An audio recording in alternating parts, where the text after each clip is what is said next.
Это итоги дня. В студии Петр Васильев. Здравствуйте. Коротко о главных событиях понедельника, 31 июля.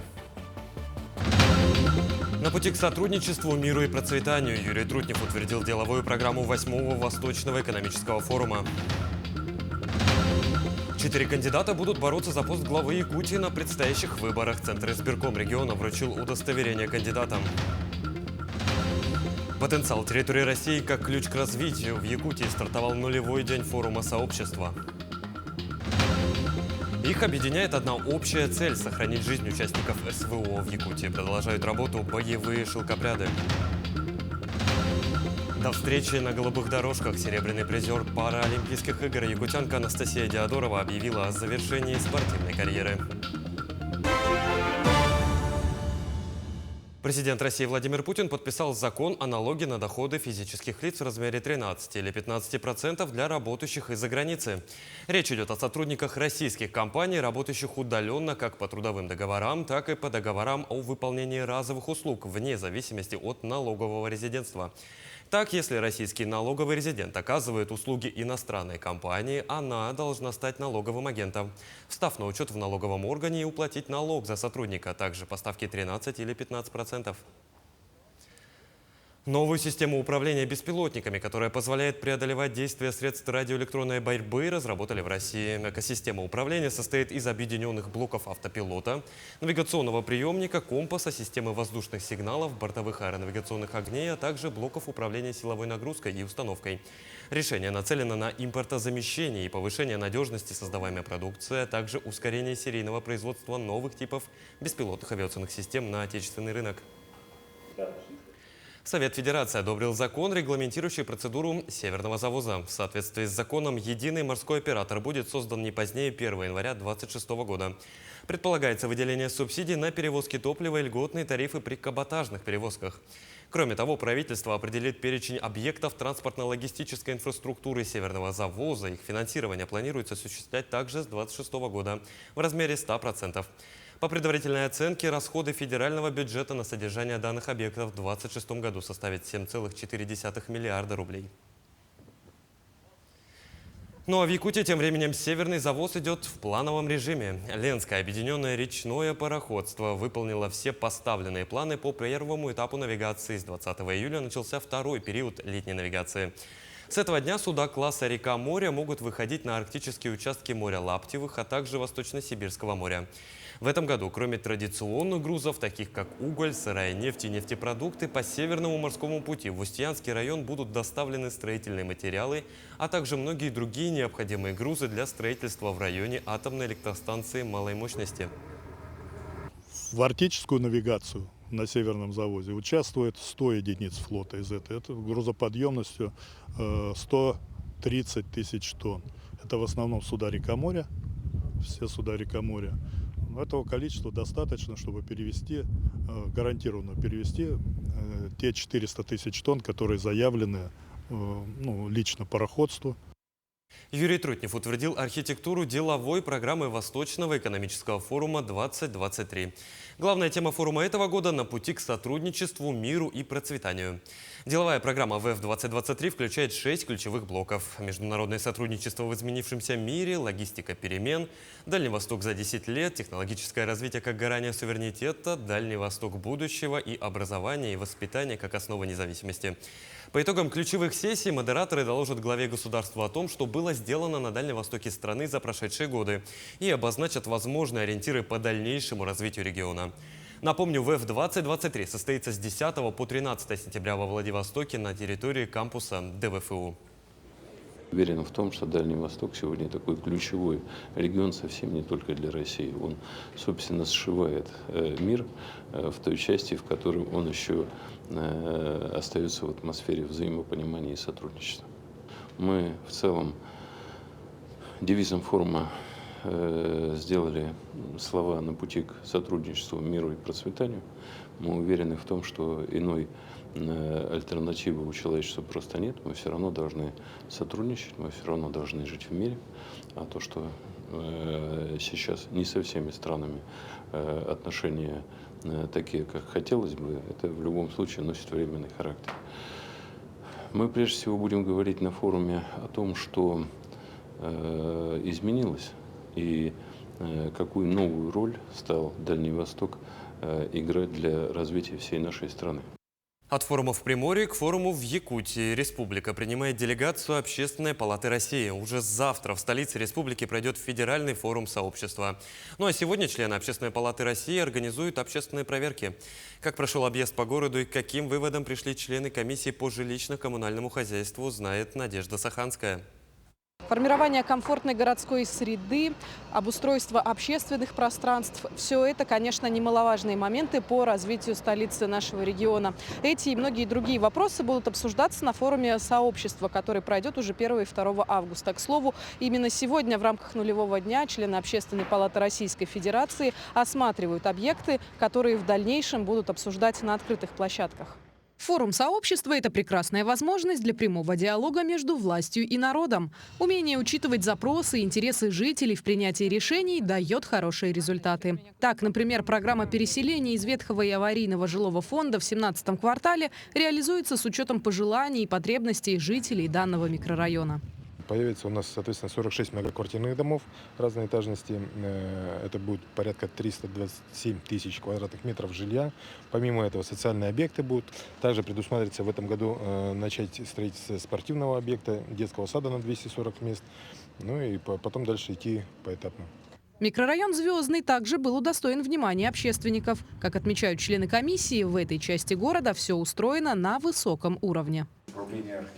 Нет, снаружи тоже домики красивые, веселые. Впечатления исключительно положительные, потому что так как заботятся в Якутии о людях, вот, наверное, прям можно позавидовать вашему региону. Сделано все для людей, незначительное замечание подрядчикам сделали, они все восприняли. То есть это вот минимум того, что вот только эксперты видят на местах уже. И я думаю, что в ближайшее время все это будет устранено. В частности, члены Общественной палаты выразили свои нарекания по доступной среде для маломобильных граждан. Сегодня мы с вами, молодые, красивые, можем быстро и бегло бежать по ступенькам. Завтра, через 10 лет, я уже буду с трудом ходить по этим ступенькам, то есть поколение старшее, да? А вы молодые, сегодня вы такие, завтра вы идете с коляской, и с коляской ребенком сложно подняться. Поэтому вот эта доступная среда, она должна быть. И особенно мы сейчас должны думать в первую очередь о ребятах, которые будут возвращаться у нас со спецоперации, и, возможно, кто-то будет у нас на костылях, кто-то в инвалидной коляске определенное время. И поэтому создать необходимо максимум условий, чтобы это было возможно комфортно проживать. Естественно, что сами вопросы прорабатываются в прямом диалоге с жителями. Наиболее удобная площадка для плодотворного обсуждения их предложений и инициатив – форум.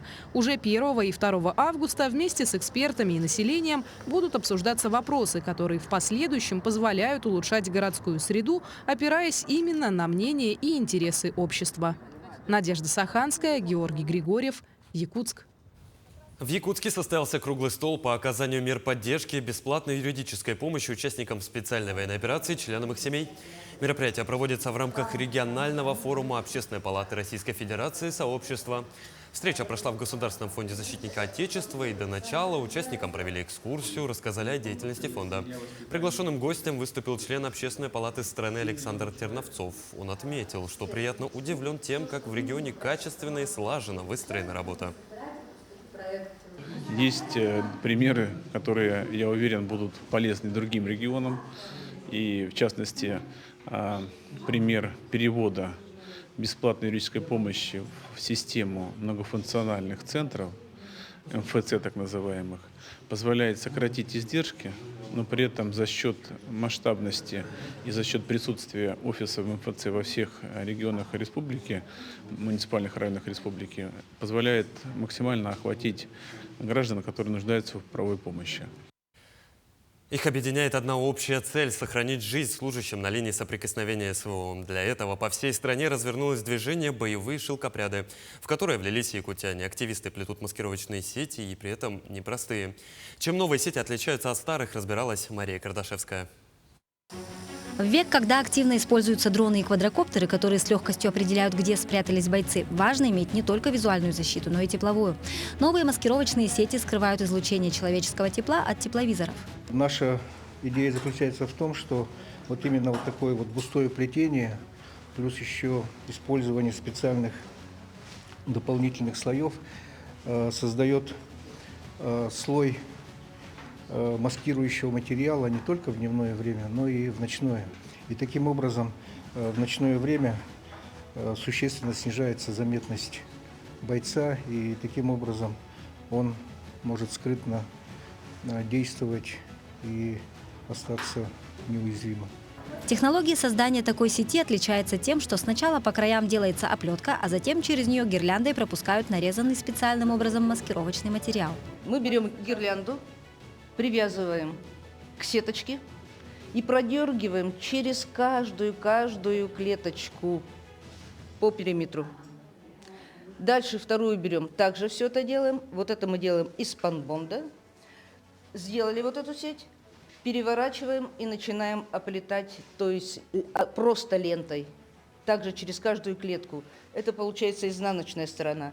То есть у нас сеть получается плотнее, чем мы раньше делали. Она нужнее, такая сеть. Главная цель заключается в том, чтобы придать изделию больший объем. Благодаря ему внутри создается воздушная прослойка, которая мешает тепловому излучению человека попадать в поле зрения тепловизоров. Боевые шелкопряды Якутии сотрудничают с Центром подготовки операторов БПЛА. Совместно они с высоты проверяют, как выглядят маскировочные сети разной расцветки. Более того, активисты провели эксперимент с помощью тепловизора-квадрокоптера. На снимках наглядно продемонстрировано главное достоинство новых маскировочных сетей. Незащищенный человек ярко светится, в то время как человек, который держит перед собой маскировочную сеть специальной вязки, практически невидим на приборе.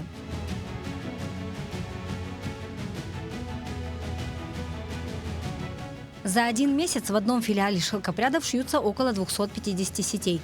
Их стандартный размер 1,5 на 2 метра. Бойцы уже по достоинству оценили их и начали заказывать сети по индивидуальным размерам. В нашем движении принимают около участия 150 человек. Люди проходят в свободное время. Я, например, вот сейчас в данное время нахожусь в отпуске. Во время отпуска каждый день с утра до вечера плетем. Боевые шелкопряды базируются не только в Якутске, но также в Магане и в Хатасах. Но и этим активисты не ограничились. Уже открылся филиал в Хандаге, и совсем скоро в это движение вступит и Алдан. Мария Кардашевская, Павел Пахомов, Якутск. К плетению сетей присоединяются и районы Якутии. Во многих наслегах Амгинского района вот уже 2 недели плетут маскировочные сети для нужд СВО. Желающие собираются в спортивных залах, клубах, чтобы помогать тем, кто сейчас находится на зоне специальной военной операции. Перед тем, как начать заниматься плетением, общественницы ездили в республиканский штаб, где им показали технику плетения. Они, в свою очередь, здесь научили всех желающих. Материалы для сеток были куплены на средства фонда помощи участникам СВО, а также на средства общественной организации «Амарах-Сюрях». На днях законченные сети доставят в республиканский штаб. Эту инициативу поддержали буквально каждый житель Амгинского улуса. Эту инициативу поддержали все наши общественные организации. Эта работа идет с 10 утра вечера и, не побоюсь этого слова, до позднего вечера. Каждый приходит, каждый что-то делает, каждый приносит свой материал. Есть готовые материалы, мы все это режем и по технологиям мы изготавливаем эти маскировочные цены для победы, для того, чтобы именно наши воины, которые сейчас именно находятся на передовых, чтобы они были все защищены. Жители села Енгра сообщили о гибели оленей. 10 животных увязли на месте старательского полигона. Инцидент произошел в нескольких километрах от населенного пункта. На место происшествия выехали инспекторы экологического надзора. Подробности проверки знает Ирина Жданова. Несчастный случай произошел на месте полигона для выработанной породы. В старательских отработках увязли 10 домашних оленей. 2 суток животные просидели в заболоченной почве. Спасти удалось только 6, 4 погибли. Во время спасательных работ оленеводы обратились за помощью к золотодобытчикам. Те, в свою очередь, потребовали за свои услуги живого оленя. Сначала 2 оленя утонули. Наши оленеводы мужики вытащили. Потом на следующий день пошли оленей искать. Каждый день же ходят. В 5 утра выходят, когда как приходят, как оленей найдут. И на следующий день пошли, получается, 10 оленей утонули. И из них только смогли вытащить 6 головы, а 4 получилось так. Приехавшая комиссия в работе золотодобытчиков нарушений не нашла. Установить оценку ущерба затруднил тот факт, что к участку подошли медведи, привлеченные запахом погибших оленей. После того, как в интернете появилась информация о погибших оленях, в администрацию села Енра стали поступать звонки от недропользователей, которые обвиняли местных жителей в том, что они якобы сами намеренно заводят оленей и дают им там погибнуть. А о том, что олени передвигаются по тайге согласно своей генетической памяти, промышленникам, видимо, неизвестно. Это место круглогодичной стоянки оленеводов. Но в последнее время вокруг пастбища много старательских артелей с полигонами и отстойниками. Там вот единственное понятная вещь – это то, что лицензия выдана одним людям, а работают другие. Это вот очень затрудняет это найти виновного. Вот я как бы вопрос этот задаю, ну, кто выдает эти лицензии, почему так это все происходит, что лицензия на одних, а работают совершенно другие. Второе выездное обследование выявило факты нарушения в законодательстве в сфере лесных отношений и правил эксплуатации гидротехнических сооружений. По заключению будет запрошена проверка с прокуратурой республики с привлечением других федеральных надзорных ведомств. Ирина Жданова, Захар Головин, Нерюнгри. Во Владивостоке на главной базе Тихоокеанского флота прошел парад в честь Дня военно-морского флота. Праздничный парад по случаю этого события принял командующий Тихоокеанским флотом Виктор Лиина. Линия кораблей парада выстроилась в центральной бухте Золотой Рог. В параде принял участие и премьер-министр республики Андрей Тарасенко. По его словам, в 2024 году в состав Тихоокеанского флота войдет подводная лодка, названная именем столицы Якутии – Якутска, рассказал премьер-министр Андрей Тарасенко. Он также сообщил, что в этом году на службу в военно-морской флот поступили 137 якутян. В ряды морских пехотинцев около 300 человек. День морского флота – это праздник моей профессии, как говорят, который я в свое время с детства посвятил.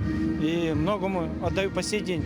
Я, во-первых, хотел, самое главное, поздравить с Днем морского флота, пожелать здоровья, потому что здоровье, когда ты здоров, то ты силен и всегда продолжаешь традиции флота. И сказать, чтобы помнили всегда, потому что флотское товарищество, оно всегда сильное, и флот, Владивосток, Севастополь, Питер, Мурманск – это вот наша вся страна.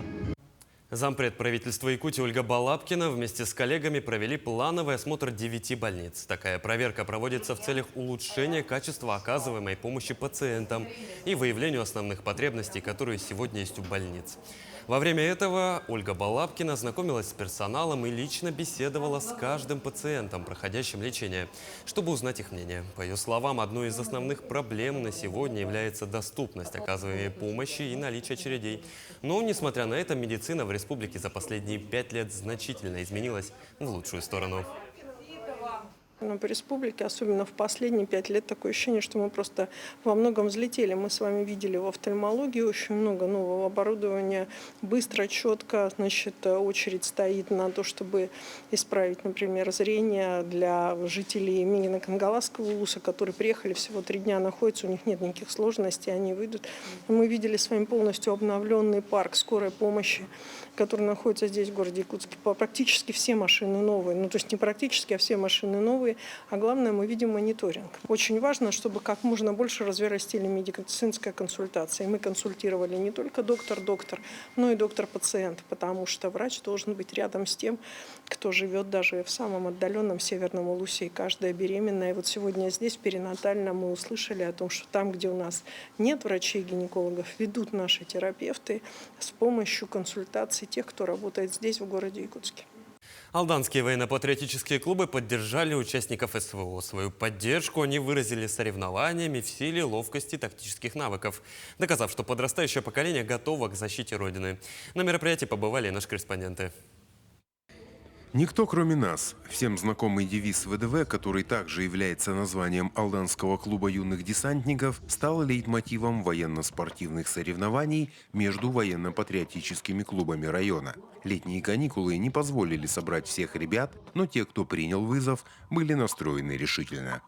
На протяжении года мы подготавливаемся, готовимся, всегда участвуем в различных спортивных, военных конкурсах, соревнованиях. Сегодня ребята заявили себя очень хорошо.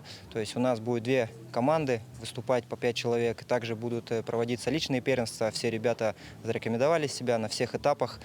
Мы настроены на победу, результат будет хороший, настроение у всех нормальное. Полоса препятствий выявила сильнейших. Из 3 клубных команд в финал вышли юные десантники и юноармейцы из поселка Ленинский. Они-то и сошлись в тактическом бою, где нужно было просто победить, применяя при этом все навыки и умения, которым ребят обучают в клубах. Победу одержали десантники, но грамоты, медали и заряд бодрости получили все участники соревнований. Мы болеем за наших ребят там и воспитываем патриотизм в наших детях здесь, чтобы они видели, что это нужно. Мы за свою родину, никто кроме нас. Голубые береты одними из первых встали на защиту Донбасса. Они и сейчас выполняют свой долг и тяжелую работу на фронте. У нас в данный момент находятся на СВО наши братья-десантники. И пришли с СВО, вот 4 человек сегодня будут награждены медалями Союза десантников России. Соревнования не ограничились полосой препятствий и тактическими учениями. В рамках правил представители клубов выходили на ринг и на татами, провели ряд показательных встреч в силовых единоборствах. В организации мероприятия помогли администрации поселений, бизнес, предприниматели и частные лица, показав единство, нашу силу и непобедимость. Руслан Павлов, Александр Лукин, Алдан.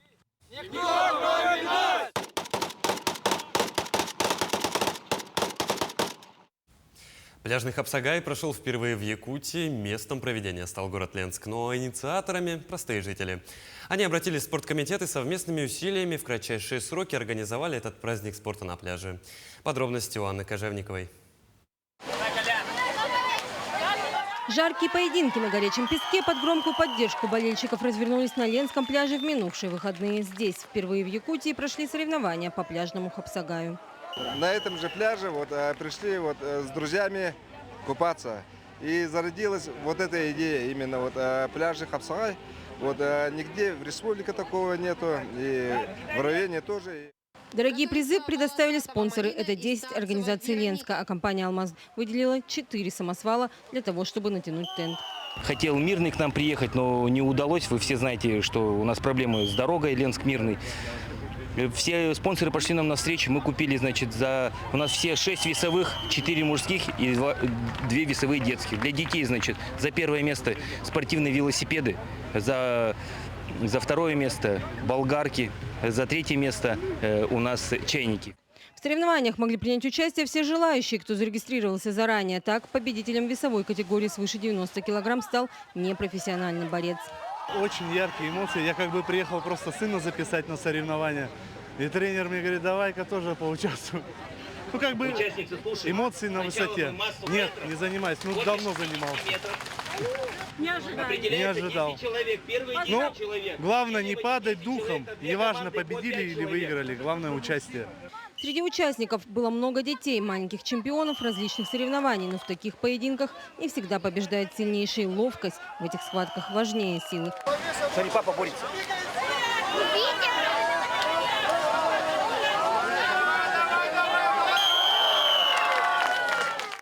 Болельщиками на этих соревнованиях стали все посетители пляжа. Болею. За кого? За красивую борьбу. На уровень проведения отличный. Народу много, народ доволен. Праздник. Устроили праздник пляжа, скажем так, лето. Анна Кожевникова, Виталий Андреев, Ленск. Серебряный призер Паралимпийских игр 2008 года по плаванию среди спортсменов с поражением опорно-двигательного аппарата якутянка Анастасия Диадорова объявила о завершении спортивной карьеры. Цитата: «Это решение далось мне очень тяжело. Завершать карьеру без заветного золота, отказаться от своей мечты сложно». Якутянка поблагодарила за поддержку тренеров, специалистов, семью, родных и друзей. 33-летняя Анастасия Диадорова начала спортивную карьеру в 2003 году. Она является серебряным призером Паралимпийских игр в Пекине, чемпионкой мира и Европы, заслуженным мастером спорта России по плаванию среди спортсменов с поражением опорно-двигательного аппарата. На этом все. Наши корреспонденты продолжат следить за развитием событий в дальнейших эфирах. До свидания.